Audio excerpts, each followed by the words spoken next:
Mesdames et messieurs, c'est pour moi un réel plaisir de participer à cet atelier pratique organisé par Toronto Interpreters Practice. J'aimerais tout d'abord remercier le comité d'organisation pour m'avoir donné l'opportunité de prononcer un discours sur le thème Natural Disasters and Reliefs. Pour ma part, je vais présenter un travail sur les catastrophes naturelles au Cameroun, en l'occurrence les émanations de gaz et l'éruption volcanique.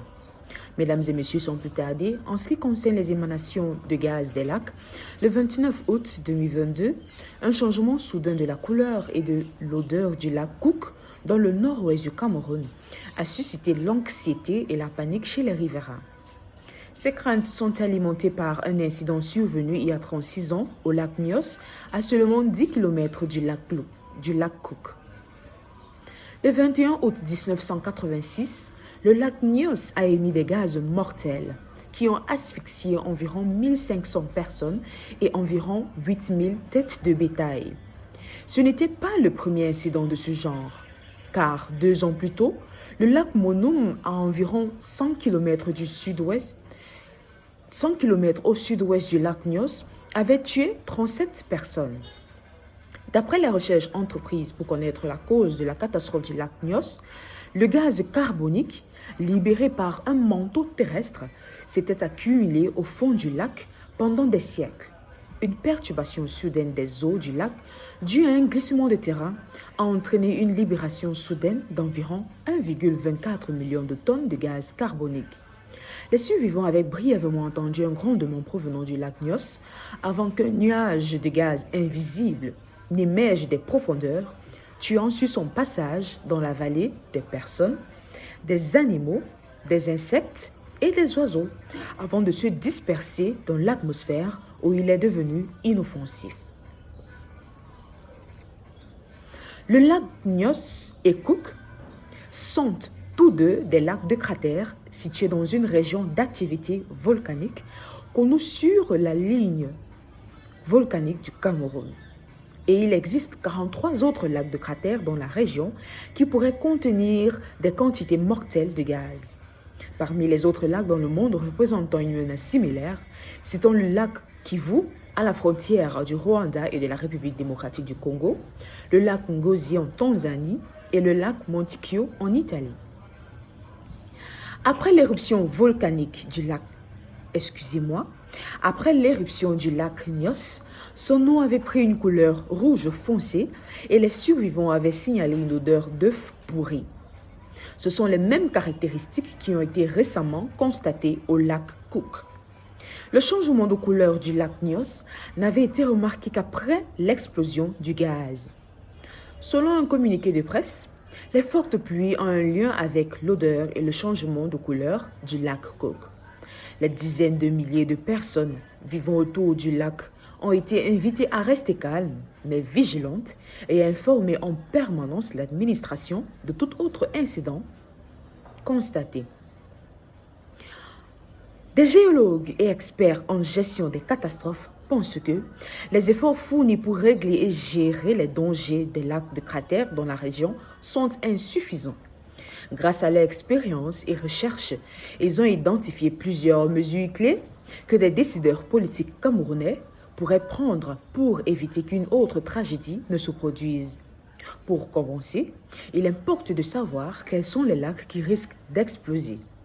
Les premières vérifications autour de certains lacs ont été faites il y a plus de 30 ans et de manière peu approfondie. Actuellement, il semblerait que les 43 autres lacs de cratères de la ligne volcanique du Cameroun, 13 sont suffisamment profonds et grands pour contenir des quantités mortelles de gaz. La recherche a révélé que le profil thermique, la quantité de gaz dissous, la surface et le volume et la profondeur de l'eau sont des indicateurs majeurs du potentiel des lacs de cratères à stocker de grandes quantités de gaz nocifs. Les facteurs de risque les plus importants sont les suivants. De grandes quantités de gaz dissous, maintenus sous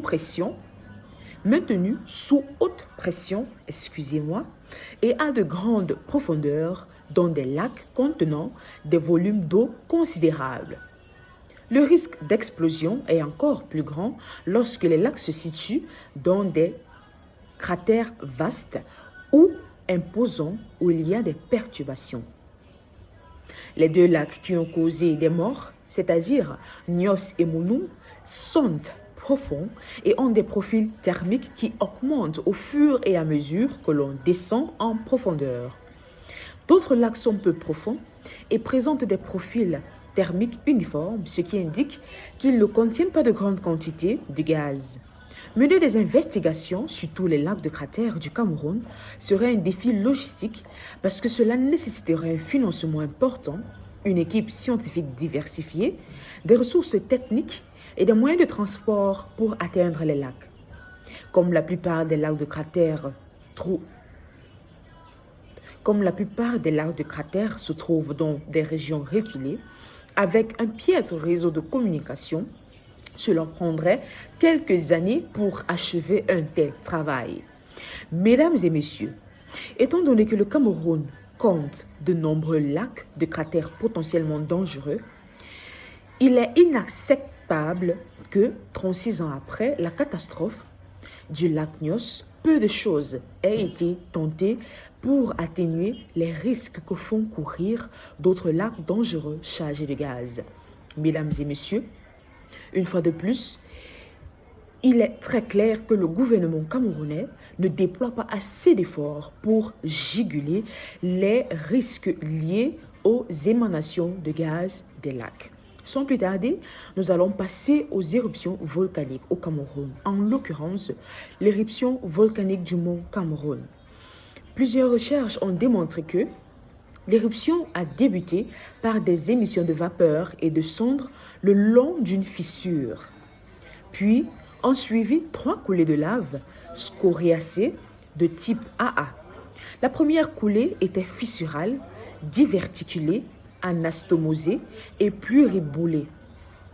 Elle a participé au débourrage d'une fissure vraisemblablement préexistante, comme le montre la présence d'un volume important. Mesdames et messieurs, il est très tragique car cette éruption volcanique a causé beaucoup de dommages, que ce soit des dommages humains, des dommages matériels. C'était vraiment un désastre pour le peuple camerounais.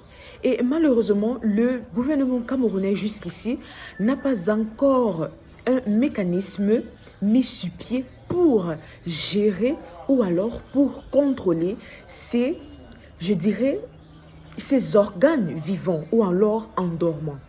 Et j'aimerais par là dire qu'il est très important d'organiser sans plus tarder la surveillance du mont Cameroun et des lacs volcaniques de la ligne du Cameroun. Une bonne surveillance requiert une démarche pluridisciplinaire. Il est utile de conjuguer des méthodes géodésiques, géophysiques, géochimiques et géologiques. En outre, l'urbanisation doit suivre les normes de zones volcaniques et avec des constructions parasismiques et la création de plusieurs routelages. Mesdames et messieurs, nous sommes arrivés là au terme de notre présentation et nous exhortons le gouvernement camerounais avec la dernière énergie de déployer des efforts nécessaires afin d'avoir une main prise sur nos monts dormants ou nos monts endormis et nos lacs volcaniques. Mesdames et messieurs, je vous remercie pour votre aimable attention.